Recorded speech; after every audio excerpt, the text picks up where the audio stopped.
बारामतीचा बुलंद आवाज अजितदादा पवारसाहेब यांना भावपूर्ण श्रद्धांजली.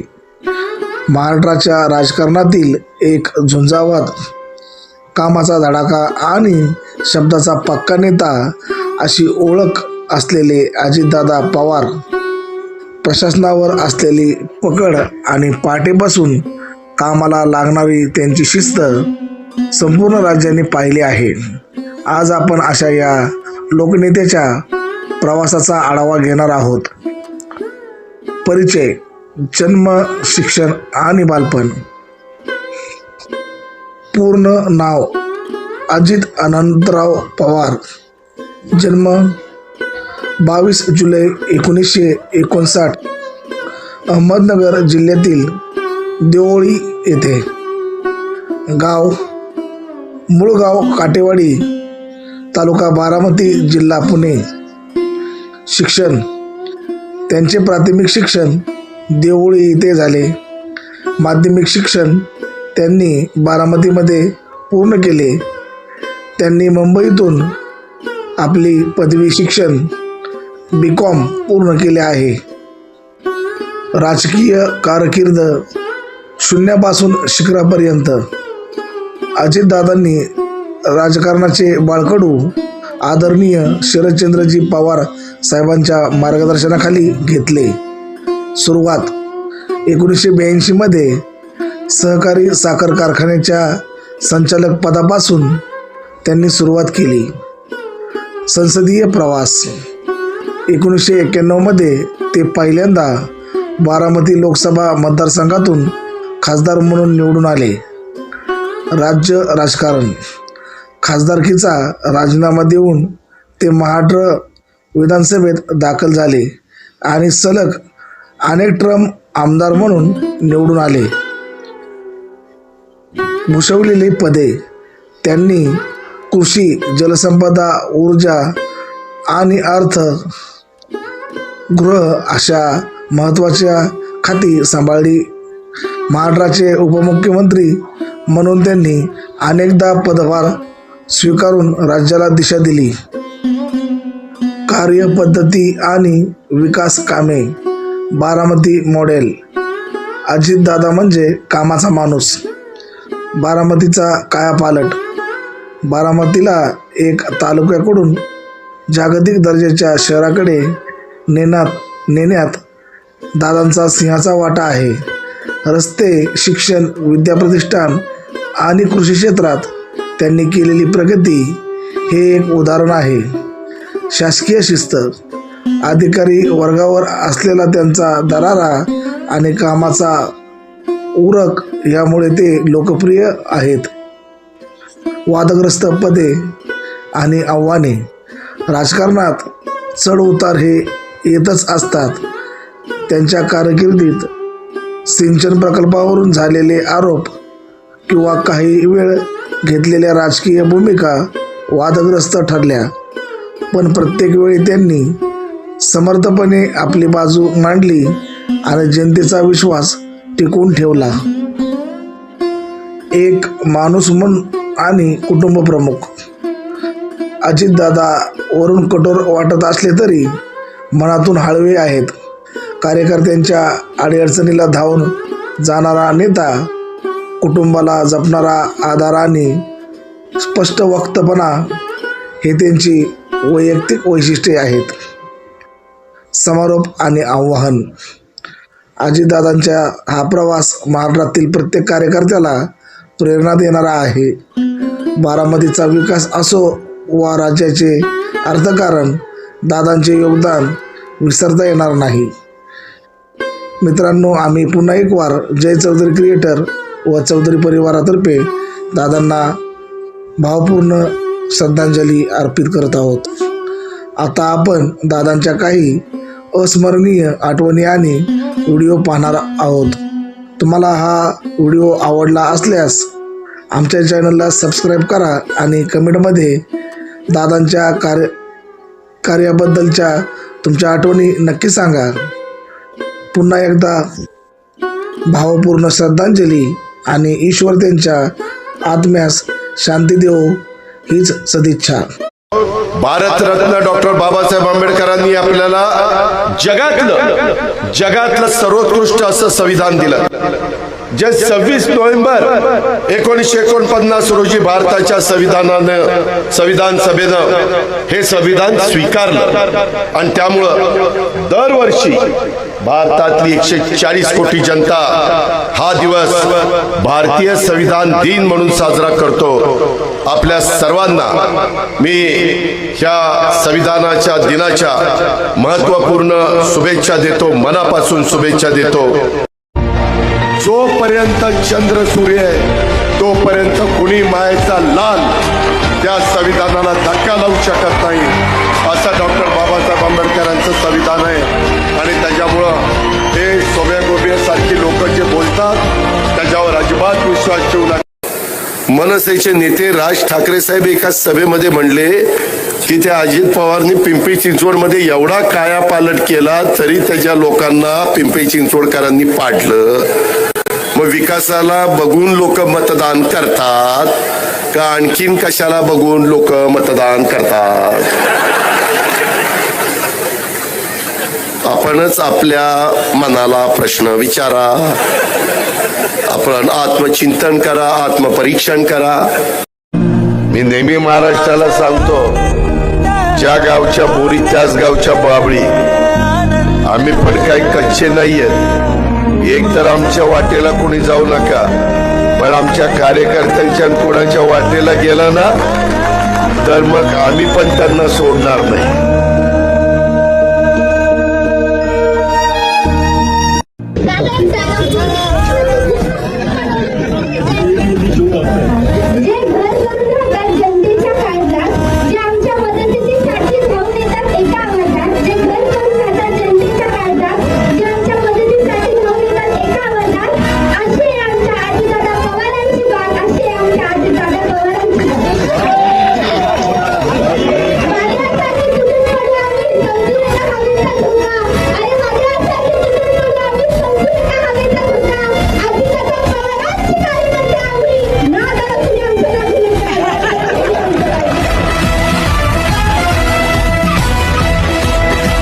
दादा, आजकाल नेते मंडळी आमदारांना घेऊन जातात, नगरसेवकांना घेऊन जातात आणि तुम्ही पुण्यातल्या ग्रामीण भागातील लहान मुलांना थेट अमेरिकेत घेऊन गेलात, तेही नासा व्हिजिटला. हे कसं काय? बेटा काय झालं, जिल्हा वार्षिक योजना म्हणजे डीपीडीसी असतं, त्या डीपीडीसी मध्ये आपण जिल्ह्यातल्या वेगवेगळ्या विकास कामं त्या ठिकाणी करू शकतो. नासा एक जागतिक पातळीवरची महत्वाची संस्था आहे. गोरगरिबांच्या मुलांना, हुशार मुलं परंतु जिल्हा परिषदेच्या शाळेमध्ये शिकणारी आणि गोरगरिबांची ती मुलं काही परदेशामध्ये जाऊ शकत नाही, कारण लोकांची आर्थिक परिस्थिती त्यांच्या आई वडिलांची नसते. ह्या मुलांना जर लहानपणी त्यांचे जे बुद्धिमान आहेत त्यांचं सिलेक्शन आम्ही करतो आणि त्यांना पाठवतो. आता 25ची बॅच आपण पाठवलेली आहे आणि त्यांना तिथं गेल्यानंतर नासा म्हणजे काय, जगात काय चालतं, कशा पद्धतीनं चालतं, एक कॉन्फिडन्स त्यांना येतो. तो येण्याच्या करता आपण ते पाठवलं, असं आपण केलं. ओके, म्हणजे तुम्हाला फार्मर्सच्या मुलांना सायंटिस्ट बनवायचंय, ऍस्ट्रॉनॉट बनवायचंय ना? नुसतं शेतकरी नाही, काही जण शेतकऱ्यांची मुलं असतात, काही जण ज्यांची शेती नाही पण मोलमजुरी करतात पण त्यांची मुलं हुशार असतात. अशी गोरगरिबांची मुलं की जे कधी पण हे विद्यार्थी दशेमध्ये परदेशात गेले नसतील, अशा मुलांना तिथं पाठवायचं आणि मग त्यांनी त्यांच्या बुद्धिमत्तेचा आणखीन चांगला वापर केला तर उद्याचे ते जबाबदार नागरिक होऊ शकतात, सायंटिस्ट होऊ शकतात. त्यांनाही लहानपणी कळतं, नाहीतर लहानपणी त्यांना इतक्या विचारलं की कुठं काय तर ते नासा म्हणजे काय इथनं त्यांची सुरुवात व्हायची. आता खूप त्याच्यामध्ये सभा झाल्या, तुम्ही कुठेतरी मागे पडलात असं वाटतं का? नव्हे 2 ते 3 दिवस प्रचाराला उरले, दादा पळत होते सगळ्या, तुम्ही दिसला नाही. तिनं मला सांगितलं, दादा तू मोठा भाऊ आहेस, तू पळायचं, मी तुझ्या मागे आहेच.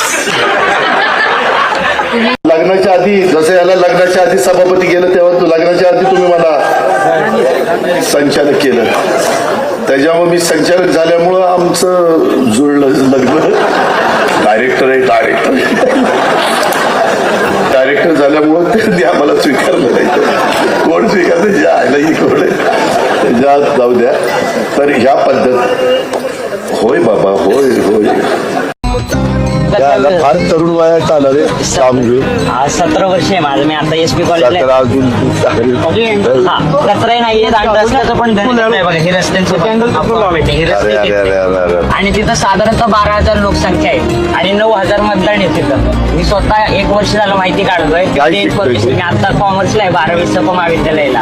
हा एसपी ला आहे ते बघा. आणि नाही का पाणी पडल्यावरती एवढी घाण होती ना, एवढे जंतू ते येतात की अक्षरशः आम्हाला कॉलेजला जाताना पण त्याच गाणीतलं जावं लागतं. काल आपण सकाळी भेट दिली ते. तुम्ही एकदा या बघा काय परिस्थिती. अरे या कशाला ते करून चांगलं करून येतो ना. चांगलं हा नक्कीच या. हे बेटा हा. हे दोन्ही एकच आहे का? नाही घनकचरा विभाग आणि ते एक रस्त्यांचे असे 2 तक्रार नोंदवले. दादा नक्की करा. थँक्यू.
हॅलो काय दादा मागून काहीतरी बोलून गेले. बरंच वाटलं. हॅलो काय दादा मागून काहीतरी बोलून गेले. मगाशी निवेदकांनी बोलत असताना सांगितलं, आम्ही हेलिकॉप्टरमध्ये उतरलो त्यावेळेस बाबा आत्राम मला म्हणाले, आम्हाला वाटत नव्हतं, पाऊस होता, ढग होते, आता हेलिकॉप्टर कसं यायचं आणि मग कसं उतरणार.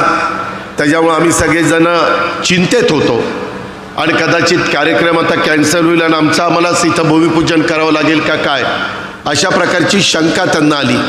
येताना हेलिकॉप्टरमधनं सुरुवातीला नागपूरला बरं वाटलं, परंतु नंतर जे ढगात हेलिकॉप्टर शिरलं, इकडं बघतोय ढग, तिकडं बघतोय ढग आणि आमचे देवेंद्र फडणवीस निवांत गप्पा मारत बसले.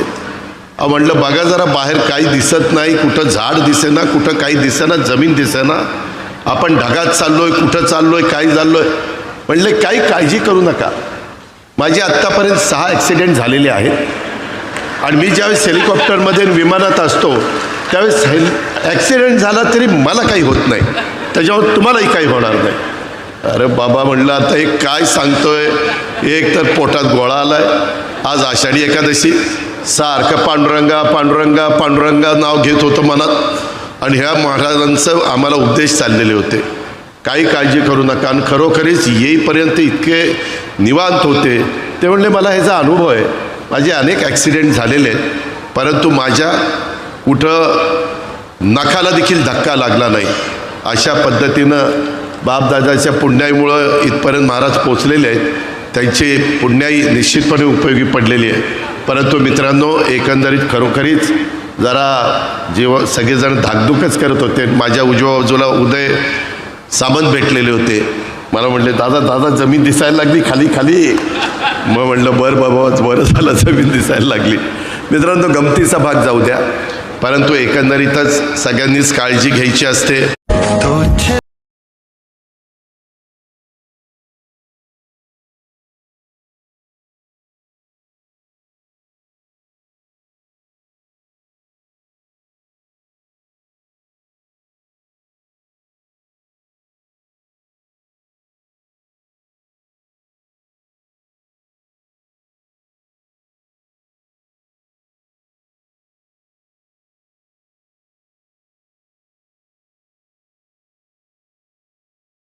श्री अजीत पवार महाराष्ट्र के बारामती संसदीय क्षेत्र से 10वीं लोकसभा के सदस्य थे। श्री पवार 6 बार महाराष्ट्र के उप मुख्यमंत्री रहे। उन्होंने महाराष्ट्र सरकार में कैबिनेट तथा राज्य मंत्री के रूप में अपनी सेवाएं दी। वे 8 कार्यकाल के लिए महाराष्ट्र विधानसभा के सदस्य भी रहे। श्री अजीत पवार जी अभी वर्तमान में महाराष्ट्र सरकार के उप मुख्यमंत्री थे। उन्होंने एक लंबे समय तक अपने सामाजिक और राजनीतिक जीवन में महाराष्ट्र और देश की सेवाएं की। उनका जीवन हमेशा जनता के लिए समर्पित रहा। श्री अजीत पवार जी का निधन आज दिनांक 28 फरवरी 2026 को एक वायुयान दुर्घटना में 66 वर्ष की आयु में महाराष्ट्र के बारामती में हुआ।